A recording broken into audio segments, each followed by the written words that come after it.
Hello guys, welcome back to gaming. GTA 4 മറ്റൊരു എപ്പിസോഡിലേക്ക് എല്ലാ മച്ചന്മാർക്കും സ്വാഗതം. ഓക്കെ, നമ്മൾ ഇന്നൊരു പുതുപുത്തൻ എപ്പിസോഡുമായിട്ട് വന്നിരിക്കുകയാണ്. അപ്പോൾ നമ്മൾ ഇന്ന് സ്റ്റീലും കാര്യങ്ങളൊന്നും അല്ല ചെയ്യുന്നത്, നമ്മൾ ഒരു പുതിയ വണ്ടിയും കാര്യങ്ങളൊക്കെ വാങ്ങാൻ പോവുകയാണ്. അപ്പോൾ നമ്മൾ ഇന്ന് വാങ്ങാൻ പോകുന്ന വണ്ടി തന്നെ മസ്താങ്ങാണ്. മസ്താങ്ങിൻ്റെ NFS എഡിഷനാണ് നമ്മൾ വാങ്ങാൻ പോകുന്നത്. NFSലുള്ള അതേ കളറും ഡിസൈനും കാര്യങ്ങളൊക്കെയാണ് നമ്മൾ കൊടുത്തിട്ടുള്ളത്. അതേ ബോഡി കിറ്റും കാര്യങ്ങളൊക്കെയാണ് നമ്മുടെ മസ്താങ്ങിന് കയറ്റിയിട്ടുള്ളത്. ഒരു എന്താ പറയുക, അത്യാവശ്യം നല്ല മോഡിഫിക്കേഷൻ ചെയ്തിട്ടുള്ള ഒരു കളർസാണ്. നമുക്ക് ഇഷ്ടപ്പെടുന്ന തരത്തിലുള്ള ഒരു മോഡിഫിക്കേഷനും കാര്യങ്ങൾ വരുത്തിയിട്ട് നമ്മൾ ഓർഡറും കാര്യങ്ങളൊക്കെ ചെയ്തിട്ടുണ്ട്. അപ്പോൾ കുറച്ച് നാളായിട്ട് ഓർഡർ ചെയ്തേക്കാണ്. അപ്പോൾ അതിൻ്റെ ബോഡി കിറ്റും കാര്യങ്ങളൊക്കെ കിട്ടാനും പിന്നെ കളർ പെയിൻറ്റിങ്ങിനൊക്കെ ആയിട്ട് കുറച്ച് ടൈം എടുത്തു. അതാണ് കുറച്ച് ലേറ്റ് ആയിട്ടുള്ള. ഓക്കെ, നമ്മളിങ്ങനെ പുറത്ത് ചെയ്യാൻ കാരണം എന്താ വെച്ചാൽ നമ്മുടെ വണ്ടിയും കാര്യങ്ങളൊക്കെ ഇറക്കിയത് നമ്മളാണെങ്കിലും നമുക്ക് ഗാരേജും കാര്യങ്ങളൊന്നും അവൈലബിൾ ആയിട്ടില്ല. അതുകൊണ്ട് തന്നെ കസ്റ്റമൈസേഷന് വേറെ എടുത്ത് കിടക്കേണ്ട അവസ്ഥയാണ്.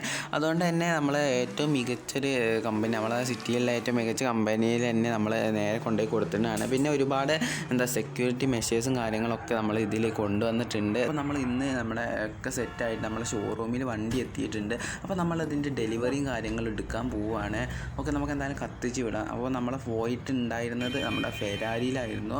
അപ്പോൾ നമ്മൾ എന്നുള്ള പ്രശ്നം പോലെ നമ്മുടെ ഫ്യൂവൽ കഴിഞ്ഞിട്ടുണ്ട്. അപ്പോൾ നമ്മൾ നൈസായിട്ട് നമ്മുടെ നിസ്സാൻ GTR എടുത്തിട്ടുണ്ട്. ഓക്കെ, നമ്മളെന്തായാലും അങ്ങനെ ഷോറൂമിൻ്റെ മുന്നിൽ എത്തിയിട്ടുണ്ട്. ഓക്കെ, നമുക്ക് ജസ്റ്റ് ഒന്ന് പാർക്ക് ചെയ്യാം. ഓക്കെ, നമ്മളെന്തായാലും എന്താ പറയുക, കാറും കാര്യങ്ങളൊക്കെ എടുക്കാൻ പോകല്ലേ, കുറച്ച് പ്രൗഡ് ഗംഭീരമായിക്കോട്ടെ വെച്ചിട്ട് നമുക്കത് ജസ്റ്റ് ഒന്ന് പാർക്ക് ചെയ്യാം. ഓക്കെ, അവിടെ കയറ്റിയിട്ടിട്ടുണ്ട്. ഓക്കെ, നമുക്ക് എന്തായാലും ഷോറൂമിൻ്റെ അകത്തേട്ട് പോവാം. അകത്തത് നമ്മുടെ സിറ്റിയിലെ അത്യാവശ്യം നല്ലൊരു ഷോറൂമാണ്. ഏറ്റവും വലുതാണെന്നാണ് തോന്നുന്നത്. 2 നിലയൊക്കെ ഉണ്ട്. അതിൻ്റെ മുകളിലേക്ക് എന്താണെന്നാവോ, ഇപ്പോൾ 2 നില മാത്രമേ ഉള്ളൂ. ഓക്കെ, നമുക്ക് എന്തായാലും നമ്മളെ വണ്ടി പോയി ഒന്ന് നോക്കാം. ഓക്കെ, നമ്മൾ ഫസ്റ്റ് ആയിട്ടാണ് കാണാൻ പോകുന്നത്. ഓക്കെ, ഇത് മെയിനായിട്ട് ഫെരാരീൻ്റെ എന്തും കാര്യങ്ങളൊക്കെയാണ് നോക്കുന്നത്.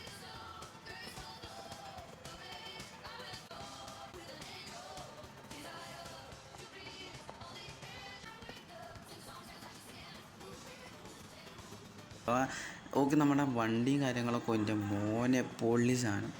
ഓക്കെ, നമ്മൾ എന്താ പറയുക, കുറേ കുറേ ഒന്നും ഇല്ലെങ്കിൽ അത്യാവശ്യം കാര്യങ്ങൾ മോഡിഫിക്കേഷനൊക്കെ ചെയ്തിട്ടുണ്ട്. ഫ്രണ്ടിൽ 2 LED മറ്റേതൊക്കെ കൊടുത്തിട്ടുണ്ട്. അതേ നമ്മുടെ NFSലുള്ള അതേ കളർ വേരിയൻ്റാണ് വന്നിട്ടുള്ളത്. അതേ പെയിൻറ്റിങ് അതേ ഡിസൈനും കാര്യങ്ങളൊക്കെയാണ് കൊടുത്തിട്ടുള്ളത്. എൻ്റെ മോനെ ഫ്രണ്ടിൽ നിന്ന് നോക്കുമ്പോൾ വേറൊരു ലുക്ക്.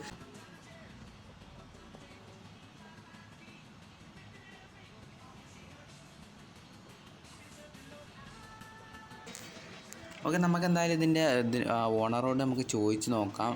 ഓക്കെ, നമ്മൾ പേയ്മെൻറ്റും കാര്യങ്ങളൊക്കെ ഡീലാക്കിയിട്ടുണ്ട്. ഓക്കെ, നമുക്ക് എന്തായാലും ഇനി നമ്മുടെ കാർ എടുത്തിട്ട് വെളിയിലേക്ക് ഇറങ്ങാം. ഒന്ന് മാറി നിൽക്കടോ, എന്താണ് നമ്മളുടെ കയ്യിൽ ഇനി നമ്മൾ അങ്ങനെയൊക്കെ പറയാം. ഓക്കെ, നമ്മളെന്തായാലും കാർ കയറിയിട്ടുണ്ട്. ഓക്കെ, ലൂയിസും വന്ന് കയറിയിട്ടുണ്ട്. ഓക്കെ, അത് ഷോറൂമിൽ നിന്ന് എടുത്തുകൊണ്ട് വാണ്ടർ ലെവലൊക്കെ വന്നിട്ടില്ല. ഓക്കെ, സീനാക്കണ്ട, നമുക്ക് എന്തായാലും നൈസായിട്ട് വണ്ടി തട്ടിക്കാതെ പുറത്തേക്ക് ഇറക്കാൻ നോക്കാം. ഓക്കെ, നൈസായിട്ട് ഇറക്കാൻ നോക്കാം. വണ്ടി പുതിയ സാധനമാണ് നമ്മുടെ കയ്യിൽ കിട്ടിയിട്ടുള്ളൂ. അപ്പോൾ ഇനി സ്ക്രാച്ച് ആക്കണം. Just miss. ഓക്കെ, നമ്മളങ്ങനെ നൈസായിട്ട് ഇറക്കിയിട്ടുണ്ട്. ഇത് ഓട്ടോമാറ്റിക് ആണോ? അല്ല, നമുക്ക് ഇടിച്ച് പൊളിച്ച് പോകേണ്ടി വരും. ഓക്കെ, പൊളിഞ്ഞിട്ടില്ല, നമ്മൾ ജസ്റ്റ് ഒന്ന് തട്ടിയിട്ടുള്ളൂ. ഓക്കെ, നമ്മളങ്ങനെ ഇറക്കിയിട്ടുണ്ട് വണ്ടി. മോനെ. ഓക്കെ, അപ്പോൾ എന്തായാലും ഈവനിങ് ആയിട്ടുണ്ട്. അപ്പോൾ നമ്മളൊക്കെ ഒന്ന് ടെസ്റ്റ് ഡ്രൈവും കാര്യങ്ങളൊക്കെ അടിച്ച് നോക്കാം. മാരക സാധനത്തിൻ്റെ പവറും കാര്യങ്ങളൊക്കെ നമ്മൾ കൂട്ടിയിട്ടുണ്ട്. പിന്നെ മെയിനായിട്ട് നമ്മളെ സെക്യൂരിറ്റി മെഷേഴ്സും കാര്യങ്ങളൊക്കെ കൂടുതലായിട്ട് ഇതിൽ കുത്തിക്കൊള്ളിച്ചിട്ടുണ്ട്. കാരണം ഇത് നമ്മുടെ ഓതറൈസേഷൻ ഇല്ലാത്തവർക്കാണെങ്കിൽ നമ്മൾ ബ്ലാസ്റ്റ് ചെയ്യുന്ന സംഭവങ്ങൾ കാര്യങ്ങളൊക്കെ നമ്മൾ ഇതിൽ സെറ്റ് ചെയ്തിട്ടുണ്ട്. അങ്ങനെ ഹൈ സെക്യൂരിറ്റി മെഷേഴ്സും കാര്യങ്ങളും അതുകൊണ്ടാണ് നമ്മൾ ഇവിടെ ചെയ്യിച്ചത്. അവിടുത്തെ ഇങ്ങനത്തെ സെക്യൂരിറ്റി സിസ്റ്റം കാര്യങ്ങളൊക്കെ ഇവർ ചെയ്യുന്നതുകൊണ്ടാണ് നമ്മൾ കസ്റ്റമായിട്ട് നമുക്ക് മസ്താങ് കൊടുത്തിട്ടുള്ളത്. അപ്പോൾ നമുക്ക് എന്തായാലും ഒരു റൗണ്ട് ഓടിച്ച് നോക്കാം.